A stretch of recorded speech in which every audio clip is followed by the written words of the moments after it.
महेश भट्ट और विवाद दोनों का पुराना नाता रहा है, लेकिन जब उन्होंने अपनी बेटी पूजा भट्ट को लिप किस किया तो पूरे देश में सनसनी मच गई थी।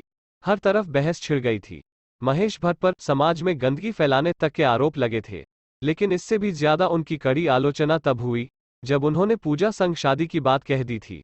महेश भट्ट ऐसे डायरेक्टर रहे हैं जिनकी फिल्में तो हिट रहीं, लेकिन उनकी पर्सनल लाइफ भी सुर्खियों में रही। महेश भट्ट और विवाद का पुराना नाता रहा है, लेकिन जब उन्होंने अपनी ही बेटी पूजा भट्ट को लिप किस किया तो लोग हक्के बक्के रह गए थे। पूरे देश में सनसनी फैल गई थी। लोगों ने बाप बेटी पर समाज में गंदगी फैलाने तक का आरोप लगाया था। भले ही इस बात को बरसों बीत चुके हैं, लेकिन इस बेहूदी बात को लोग आज तक नहीं भूल पाए हैं। आज भी जब महेश भट्ट का नाम लिया जाता है तो उनकी वो तस्वीर सामने आ जाती है। आज हम आपको इसी किस्से से रूबरू कराने जा रहे हैं। बात 80 के दशक की है। महेश भट्ट और उनकी पहली वाइफ किरण भट्ट के 2 बच्चे हुए, पूजा भट्ट और राहुल भट्ट। पूजा ने कम उम्र में ही फिल्मों में काम करना शुरू कर दिया था। उन्होंने पिता के डायरेक्शन में बनी अपनी डेब्यू मूवी डैड में कई बोल्ड सीन दिए, लेकिन उनकी आलोचना तब हुई जब उन्होंने एक मैगजीन के लिए पिता संग फोटोशूट कराया और उन्हें लिप किस किया। जब ये फोटो मैगजीन के फ्रंट पेज पर छपी तो देखने वालों की आंखें फटी की फटी रह गई थीं।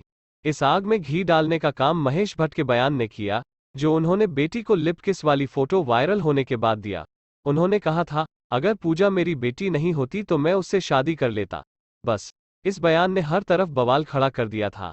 हर तरफ सिर्फ उनकी बेटी संग शादी की इच्छा की चर्चा हो रही थी। हालांकि जब मामला बढ़ने लगा तो महेश भट्ट ने सफाई देते हुए कहा था कि वो डिप्रेशन से जूझ रहे थे, इसलिए उनके मुंह से ऐसी बात निकल गई और उन्हें एहसास नहीं हुआ कि वो क्या बोल रहे थे। खैर, जैसा कि पहले भी बताया कि महेश भट्ट और विवादों का पुराना नाता रहा है, उनकी पर्सनल लाइफ खूब सुर्खियों में रही है। किरण भट्ट से शादी के बावजूद उनके एक्स्ट्रा मैरिटल अफेयर रहे थे, वो भी एक नहीं दो। जी हाँ, जब वो किरण संग शादी में थे तभी परवीन बाबी संग उनके अफेयर की खबरें आई थीं। बताया जाता है कि दोनों साथ में ही रहने लगे थे, लेकिन परवीन डिप्रेशन का शिकार हो गई थी और घर में ही उनका शव मिला था। बताया जाता है कि परवीन के निधन के बाद महेश फिर से किरण के साथ रहने लगे थे, लेकिन इसके बाद उन्हें सोनी राजदान मिली। पहली वाइफ और एक एक्स्ट्रा मैरिटल अफेयर होने के बाद महेश रुके नहीं और सोनी को अपना दिल दे बैठे। वे साथ में ही रहने लगे और फिर शादी कर ली। दोनों की 2 बेटियां हैं, शाहीन भट्ट और आलिया भट्ट। जहां आलिया हिंदी फिल्म इंडस्ट्री की जानी मानी एक्ट्रेस हैं, वहीं शाहीन डिप्रेशन को लेकर सुर्खियों में रहीं।